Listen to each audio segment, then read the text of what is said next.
Heroes in Crisis issue number 4 from DC Comics. This is issue 4 of 9. And yeah, we're 4 issues into this this stupid event that I don't think anybody likes. Like honestly, like everyone that I've talked to about this, like all the message boards and Reddit forums and stuff like that, like no one seems to enjoy this. Everyone seems to just kind of want it to end. So I'm kind of curious, anyone watching this video, do you guys like this event? Have you guys been enjoying this series? Have you been looking forward to future issues? And if so, can you tell me in the comments down below why? You don't have to worry about me like poking fun at you or anything like that, because I mean, Lord knows that there have been comics that I've enjoyed that other people have hated and stuff. I'm genuinely curious why anyone could enjoy this series, minus the artwork. All right, the artwork, I'll give it that. The artwork is freaking fantastic in this series. Love the artwork. Everything else, though, everything else has been pretty freaking terrible. So we got Harley with the smoking gun over Flash. And oh my god, Harley. Can we talk about Harley in this event?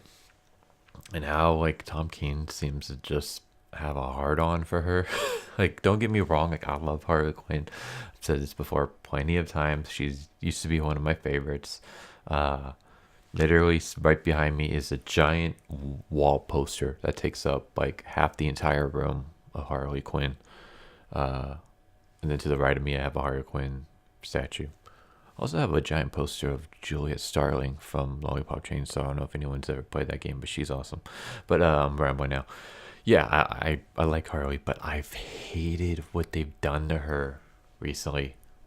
And by recently, I mean like the past few years, even before Rebirth, I think. Because I was looking at a little bit of New 52, and I think that's when they started trying to make her like good and almost kind of trying to turn her into like the Deadpool of DC. And I don't know, I didn't care for that. Like my favorite iteration of Harley Quinn from recently would be original Harley in Batman White Knight. Like I thought the portrayal of her in that was fantastic. So yeah, we have more of those stupid characters talking in front of a camera scenes, but I'm gonna skip like most of that. So we have Flash, Barry Allen, and Batman going over, I guess, the evidence, the crime scene. And then they both conclude, okay, we figured out who did it. And then Barry Allen says Booster and Batman says Harley. And then they're like, oh, damn it. Because they both came to different conclusions.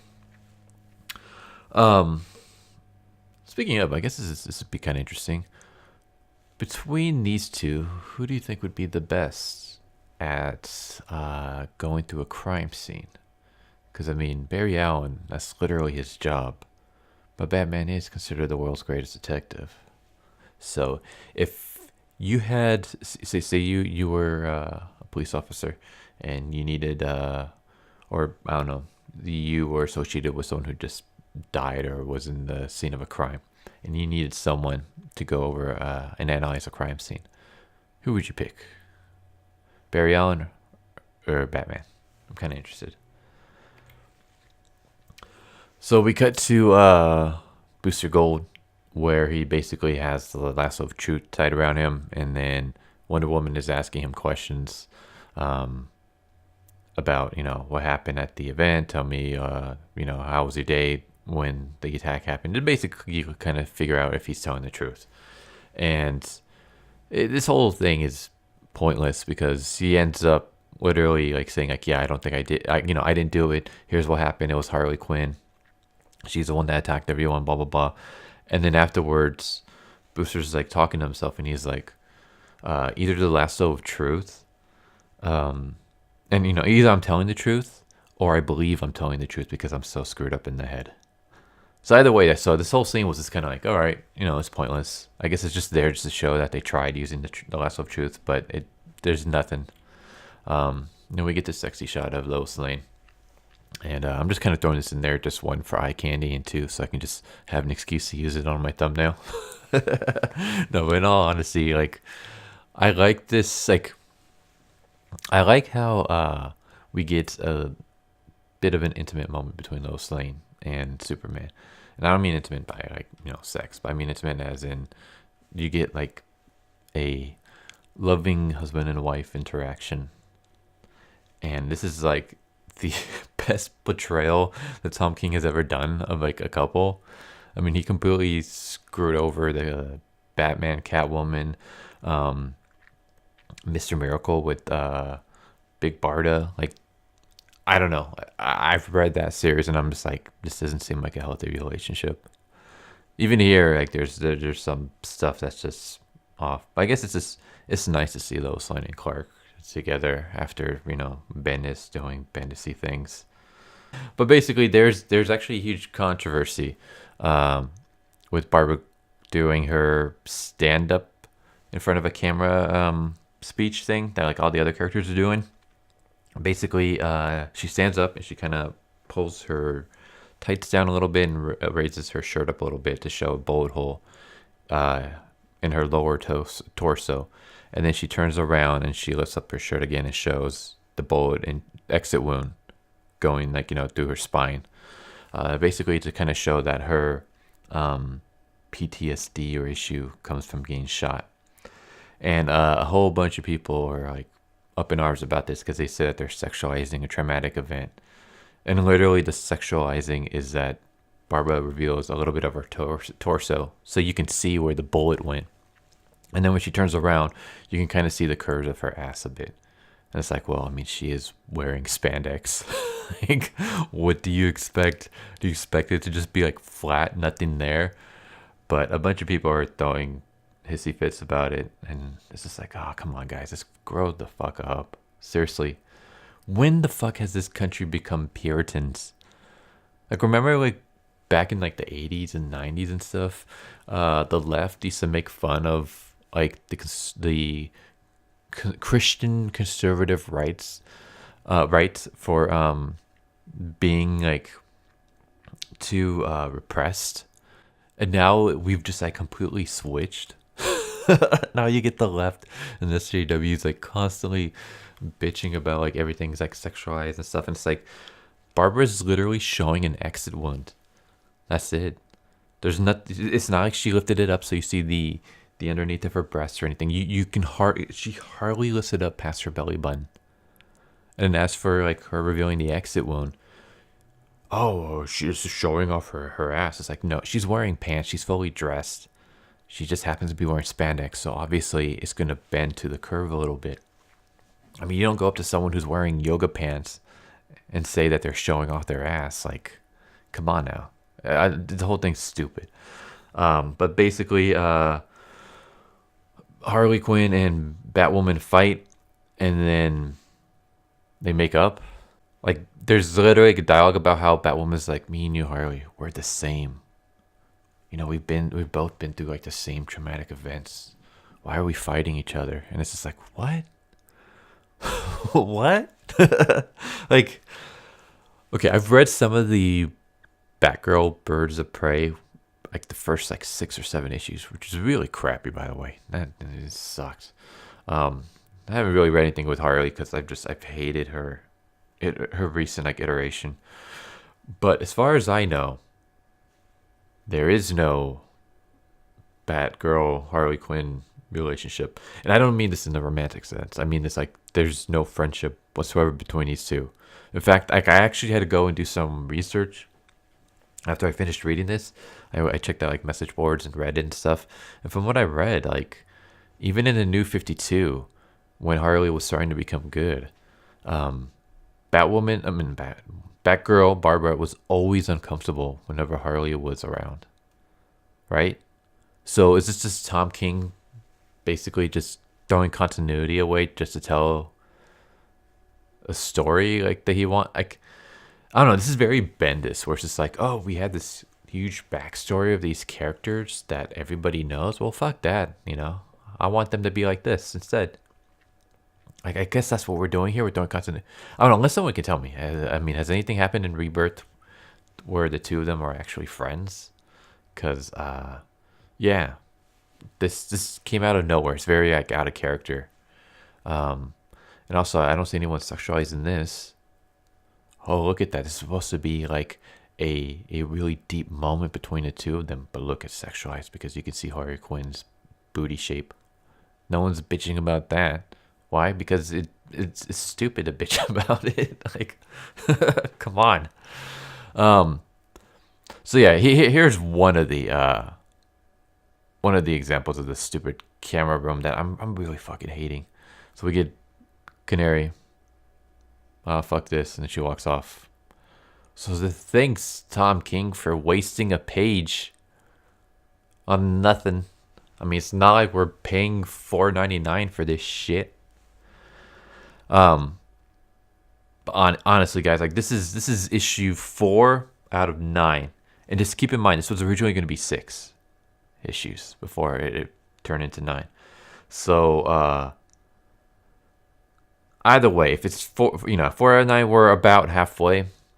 4 out of 6, as it originally was intended to be, we're almost finished. We're on the final stretch, and we still have nothing happening. And not only that, but now you're throwing filler in. You're throwing filler into a comic that's already dragging on. Like this is just nothing but a waste of a page. And then we get some broship between Booster Gold and Blue Beetle, and basically Blue Beetle is gonna bust Booster out, and they're going to get to the bottom of this together, because bros before heroes. I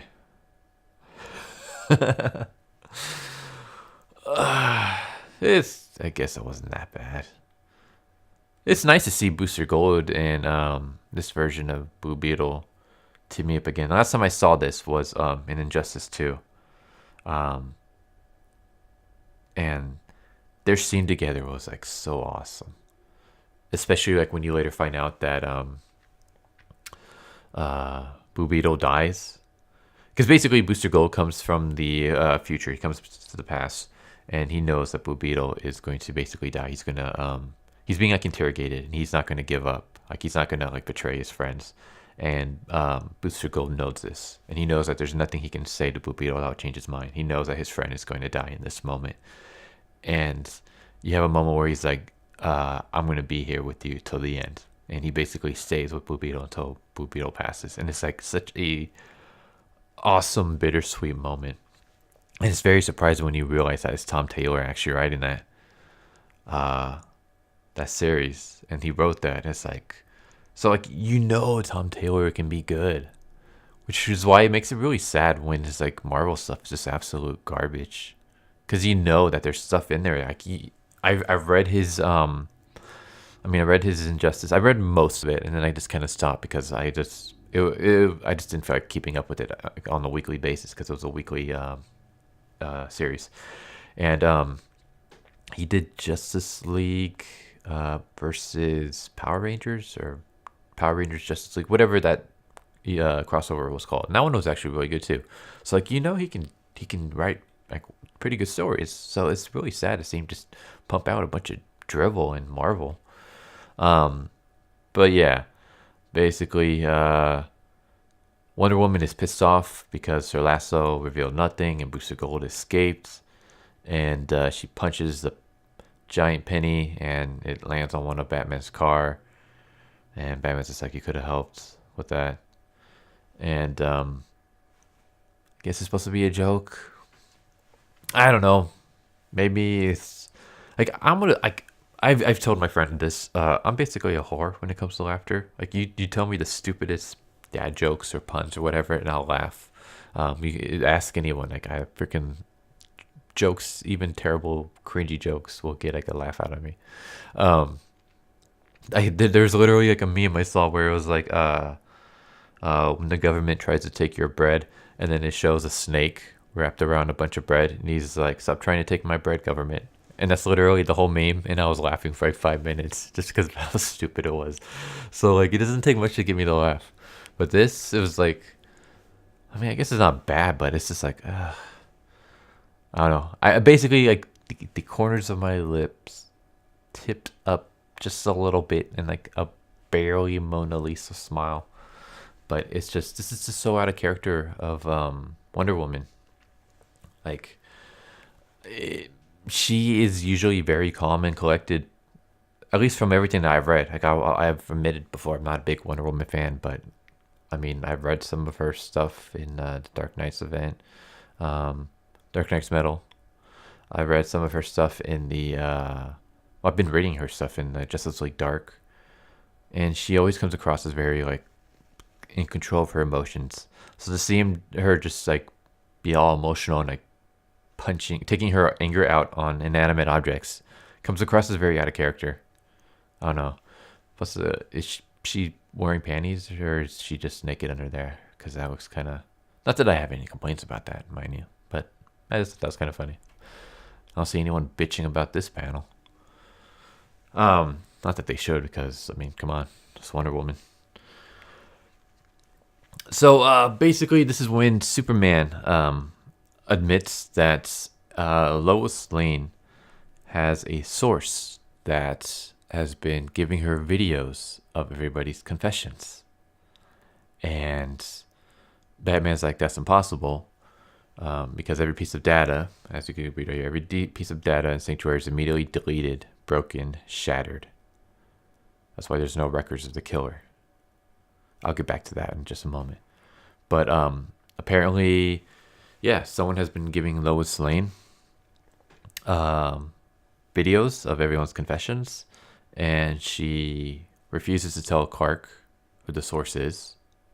And she tells Clark that I'm going to release an article about all this. Yeah,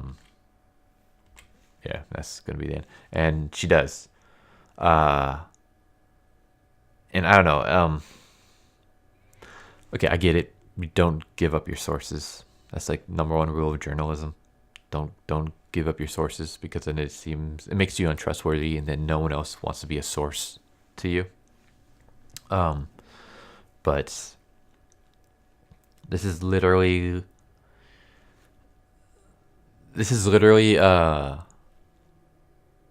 like a life or death situation. There are superheroes being killed. You would think Lois would be like, yeah, okay, here, I've been getting my videos from this person. Especially since she's not like broadcasting it to everyone. She's just telling her husband, who's Superman. I mean, he can always lie and say that he like overheard the conversation or something. I don't know. Like, there's a way for Lois to tell her husband without having to go to the public. And also the whole going to the public, when you know how much of a disaster this is on your husband, why would you release this? Just because it's a good story? But it's like no one else has a story but you. So it's not like anyone else can break it before you. Plus, is telling a good story really more important than your husband? Like, I don't know. It just seems very weird. Like that. Like if I was a reporter and my wife did something, or she was involved in something that's like huge, it can cause a huge controversy, and I'm the only one that has that story, why the fuck would I release a story? Like, unless I hated my wife, I wouldn't do that. So it just seems very weird for Lois to release a story. But let's just focus on this right here. Every piece of data at Sanctuary is immediately deleted, broken, shattered. What's the purpose of Sanctuary? It's to help these people, these superheroes and villains, deal with their trauma and issues, right? How the fuck do you do that if you immediately destroy all the confessions immediately after they're done? First off, if you're just going to destroy all the data once they're done, not even once they're done with Sanctuary, but literally once they're done with the interview, the data is deleted. And you may ask, well, like, how do you know about this? Well, because if the data was kept until the heroes and villains were done with their treatments, then Batman would have video of all the heroes and villains who weren't able to finish their treatment because they were killed. Like, their data would still be there, but he says everything is deleted, which gives me the impression that it's immediately deleted once the session is done. If you're going to do that, why have a camera? Is it to fool the people telling the confessions? Does it make them feel like they're going to open up more, which is kind of weird to do that to a camera. But if you are going to do that, why would you have it plugged in? Why would you have a tape inside? Why would you have it recording? You can always trick your people into thinking that it's recording, but it's really not. Basically, like, if you're going to be deleting this immediately afterwards, why even bother having it in the first place? That'd be like me putting a VCR into, my VHS player. I completely said that backwards. That'd be like me putting my VHS into a VCR and recording a football game. And then as soon, the game's about to start, I hit record, I step out, I come back, the game's already over. And then I end the tape, pull out the tape, and then I smash it rather than watch it. It would be like, for all you youngsters who don't know what the hell a VHS is, it would be like me DVRing a episode that's going to come on in like an hour or whatever. And then I have to step away from the house, run some errands, and then I come back. And the first thing I do is I open up my DVR, and then I go to the recording, and instead of hitting play, I hit delete. What would be the purpose of that? What's the purpose of recording something that you're immediately going to delete afterwards? Also, how's deleting helping? Like, this is how I know Tom King has probably never seen a therapist or any kind of help. And I mean, I don't want to get personal, but I think he should. Just because everything I read from him, like, it's telling me that, dude, there's something wrong, and you're kind of using comics as your outlet, and that's fine if you're telling your own stories with your own characters. But when you turn established, beloved, iconic characters into just basically your own avatar for your pain, it's just like, no, dude. Especially when you make them out of character, just stop. Like, no one wants this. The whole reason why New 52 failed and Rebirth succeeded is because people didn't want the grim dark. Why do you think the DC cinematic universe is grim dark, and people hate it, and people love Marvel when it's all nice and colorful? Aquaman is doing real good right now because it's not all grim dark. That's why Wonder Woman did so well, because it wasn't all grim dark. It didn't have the Zack Snyder effect. So why are we going back into that territory? I mean, New 52 was terrible. It bombed. And then Rebirth brought it back. And everyone started falling in love with Rebirth. And now you're just telling, you're going back into the New 52 territory. It's insane. But anyways, anyone who's had a therapist, anyone who's had a psychiatrist will know that they take extensive notes.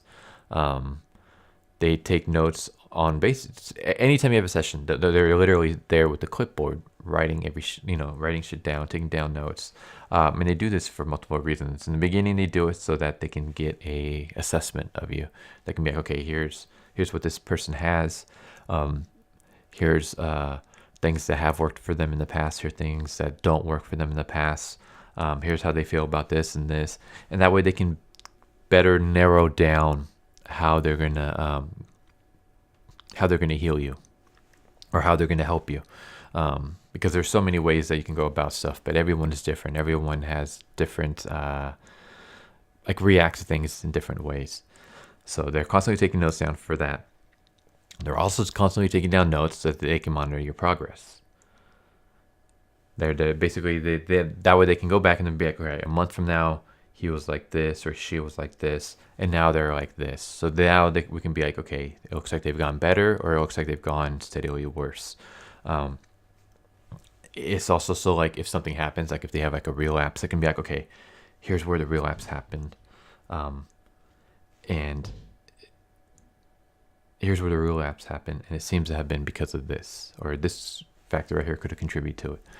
Or it can be like, oh, this person's doing a lot better, and it could be because of this or this. Basically, they're constantly taking down notes so that they can assess you, and so also that they can monitor your progress. I mean, anyone who's been in a therapist, anyone who has friends who's been to like a therapist or psychiatrist, ask them, and they'll tell you, yeah, my therapist or my psychiatrist or whatever is constantly taking down notes. So why would they constantly delete the data? I know it's supposed to be like, to keep things confidential, but I mean, that's supposed to be how it works in the real world, anyways, between patients and doctors. But how how how do you expect them to help you if they're constantly deleting all your progress? That's why I think this whole thing was planned out. Like, what's the whole Sanctuary is just stupid. Like, so we gave out all these superheroes and villains all together in the same area. Uh, we're gonna give them robes and cult-like masks so that their identities are hidden. We're gonna put them in basically the holodeck from Star Trek, where they can live out any moment they want. And whatever moment that they're living out, they actually feel it as if it was real. They can smell, like if they're in the forest, they can smell the trees. They can smell the grass. If they're in the physical alteration, they can feel every hit and blow and stuff. So basically, you have characters, which we've seen already before in previous issues, putting themselves through traumatic events and reliving it as if it were real. And that's somehow supposed to make them feel better. Or you have characters who are basically living out delusions, like Wally, where their delusions seem real. So you're basically either having them going through traumatic events as if, reliving their traumatic events as if they were real, or basically submersing themselves in delusions as if they were real, rather than actually dealing with the issue. And now you have every little progress that they make, every little confession that they tell is immediately destroyed. Like, how is this supposed to help people? How the heroes... How does this therapy session work? Because this is not how it works in the real life. So this is why I think Tom King, he's probably never... I don't know if you know what, I'm not gonna go there. It's just I don't want to, because I don't want to get personal with people. But this is how I know Tom King is kind of full of shit on this, and he has no idea what he's doing, and his story is just falling apart. And this whole thing is dumb, and we're literally halfway through an event, and nothing has happened. Here's what we got so far. We have Sanctuary. We have basically a building where heroes and villains are getting together to go over their traumatic events and all that stuff and get hope. Somebody kills the people in Sanctuary. It could be either Harley or Booster Gold. So all that happened in the first issue, by the way. Since then, what big event has happened? Lois Lane somehow gets her hands on the footage of these confessions and releases the story. 4 issues in. Those are the 2 events. So in four issues, most of that stuff happens in the first issue, and then you literally have 2 issues where nothing happens, and then the 4th issue, you have a page or 2 of the next big thing. Why does this need to be spread out to 9 issues? This whole stupid event could have been done in an issue or 2. I'll say 2 issues. You can tell this whole thing in 2 issues. I mean, the first issue, you basically, you if you want to be, I guess 3 issues would have been good, but this could be a 2-issue event because you literally have nothing happening. You had everything done in the first issue, and then you have one little thing happen in the second issue. You could have easily, a good writer would have been able to tell this whole story in 1 issue. Just a one-shot. But I would say this story can be done in 2 issues. 3 at the very most. But not 9. I mean, this is already dragged out. And that's the thing with Tom King. Is that the same with Vision and Omega Man? Is that what he did? What's the other big series that he did that everyone loves?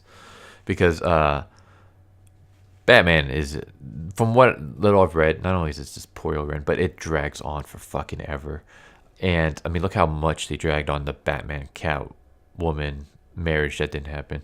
Mr. Miracle could have been done in 3 issues, and that thing dragged on for a whole fucking year. 12 issues of nothing happening. and just the most boring dialogue ever with the most unrelatable, unsympathetic character ever. Like your character is just so apathetic about everything. It's like, why do I even give a shit about him? But we're 4 issues in, and nothing big has happened. Like outside of the first issue, our only big thing is that Lois got her hands on the footage and released it. That's it. This is a nothing event that's dragging on forever that nobody likes. That's pissing off a lot of people because of who they're killing off and stuff. Why is this still a thing? Why did it get bumped from 6 to 9? We're 4 issues in and we already have a bunch of filler. like we still have halfway to go. Like Jesus Christ. So yeah, this issue sucks. This whole event sucks. I don't know. You guys tell me. Tell me what you guys think. What do you think of this video? What do you think of this event so far? Do you agree? Do you disagree? If you disagree and you like this event, please let me know down below. Like I'm honestly curious. And again, like I'm not gonna make fun of you or anything like that. Because my thing is everyone's entitled to their own opinion. Everyone can enjoy what they enjoy. I mean, if you feel like you're getting your money's worth with it, then more power to you. I'm just curious, like, what is it about it that you guys like? Minus the art. Don't just say like, oh, I like this event because of the art. Because yeah, the art's fantastic, but in terms of the actual story, like, do you guys enjoy it, and if so, why?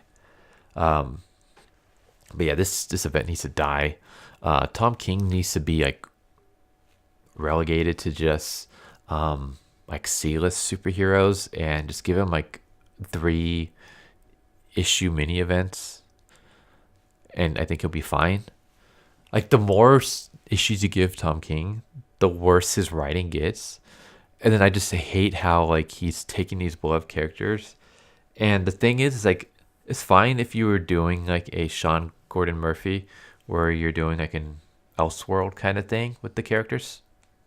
But the fact that everything Tom King writes is canon, and these are canon now. The way these characters are acting is that this is how it's gonna go. This is how it's gonna be from now on. Like, no, no, don't do that. But yeah, hope you guys enjoy this video. Please subscribe if you guys haven't already. My goal was to hit 300 by the end of the year. I missed out just barely. I was like at 297, 298, I think. Can I hit 400 by the end of 2019? I doubt it, but if you guys can help me do that, that'd be awesome. So if you guys haven't already, please subscribe. Hit that bell for notification. If you guys liked the video, leave a like, comment down below. Please tell me what you guys think. You guys enjoyed it? You guys enjoyed the event? Hate the event? You guys like my video? Hate my video? If you guys hate it, I'm always open to constructive criticism. What do you guys think of the direction DC is going? What do you guys think of Tom King as a writer? And yeah, just let me know. I also have a Twitch if you guys are interested in video games and stuff that I stream. I've been taking a break because of the holidays, but I will be streaming next week starting on Monday. I'm going to be doing Yakuza, and I'm going to be doing another game that I'm going to announce on Monday. So follow that if you guys are interested in that. But yeah, I hope you guys have a great day, and I'll catch you guys next time. Later.